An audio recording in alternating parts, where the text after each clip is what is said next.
Tonight's event is always a very exciting event for the Mayo Association Dublin. We have a large amount of younger people that attend this event, but it's also quite a varied event as well, so it attracts young and old. So this year, under, I suppose, the Mayo Association Dublin, we're hoping to launch a couple of new events this year that will attract some of the younger members as well to the association. In September this year, we're hoping to launch the Mayo Schools debating competition, which will be hosted by the Mayo Association in Dublin. We're hoping to launch it among all the schools in Mayo and then to have a grand final in Dublin come November time. So we're very lucky to have Dr. Mary Robinson as the patron of the competition, and to have already on board Professor Thomas Mitchell, who was the previous provost of Trinity College, and also to have former Supreme Court Judge Mary Lafoy as an adjudicator as well. So it's a case of watch this space really for the competition, and we're very excited to launch that to all the schools in Mayo in September. We're also hoping to rerun the Young Person of the Year Mayo Medal Design Competition, which was very successful last year. At some stage last year, we had over 28,000 hits on Facebook for our first year when we ran the competition, where we had 3 top entries and they were voted on over a period of 1 week. So it was a massive feedback for us, and we were very excited to run that event, so we're hoping to run that again this year. And then come November, we also have our business lunch.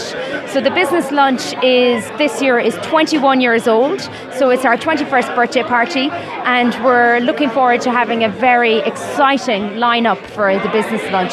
So we're hoping, as always, every year it's a sellout event, but we're hoping that it'll sell out very fast this year. So tonight at our summer party, we're launching the official Mayo Association Dublin YouTube channel. So we're hoping to share some information regarding the Mayo Association and all the events that we run, but also to host some interviews and videos with some of our younger members and also some of our older members that have contributed a lot to the Mayo Association as well, just to let Mayo people know this is what we do and this is what we can do as well, and we hope that you can all get involved. Mayo County Council came up with this idea. They thought that with the large diaspora in the United States, which is estimated at maybe 3 million, that there was a great avenue for people to, let's find their roots, reach back, have the ability to give back to Ireland and to the charities and nonprofits in Ireland. They contacted me just to be a director on a board, and before I knew it, I was the president. Not exactly what I was looking for, but something that I actually feel very honored and lucky to have. We started maybe almost 2 years ago, and we've been in formative stages, but we're just starting to really get going. Right now, as you can hear in the background, of course, we're outside the Lemon and Duke, so hopefully you can hear over my voice. But I've spent the last several days visiting from the United States, going to the different groups.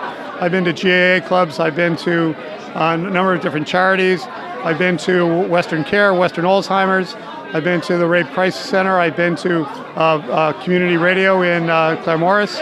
I can't tell you all the places I've been, it's been a whirlwind. But what's most important to us is reaching into the, if you will, the inner soul of the Mayo diaspora. I have no idea why I feel this way.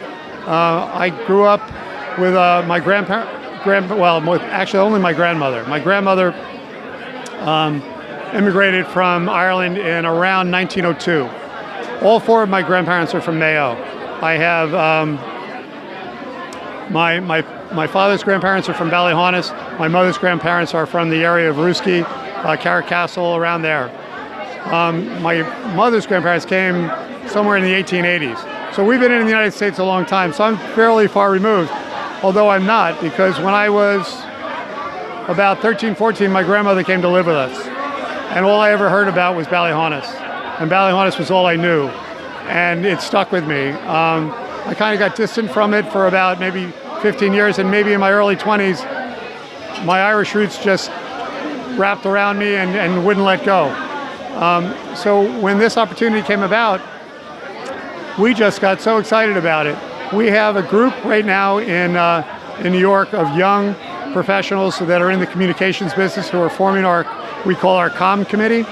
And our comm committee is doing extraordinary work in figuring out how do we get the word out.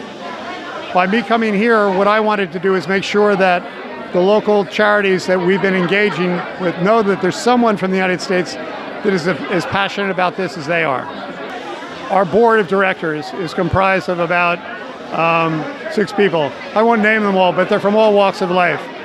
There are 2 people that are Native Americans, and everybody else is first generation Irish, all living and working in New York. They came to us the moment they heard about it. No one had to be recruited. When they found out that we were doing something like this, they got so excited about it. We had so many people that wanted to be engaged and involved. I honestly didn't think I had the time myself to do what we're doing, but everyone involved, and I want to make a special mention to 2 of the really active people, which are John Roach and Siobhan Carney. Siobhan is our vice president. John is our treasurer. These 2 put an inordinate amount of work, particularly Siobhan. I think Siobhan did an interview with you guys several weeks ago, and you probably have a pretty good sense of what a dynamo she is. Feel very lucky to work with her. Very excited that actually I have the chance to learn from her. I'm recently retired.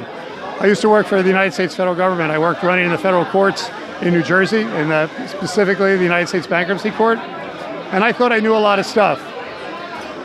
I've learned an awful lot from Siobhan. She's a remarkable woman, and she's also a young mother. She's got 3 small children, and yet she is so passionate, so in love with County Mayo. She's from Kilchama, and I was in Kilchama doing a seminar, excuse me, not a seminar, but an interview with a couple of the different organizations.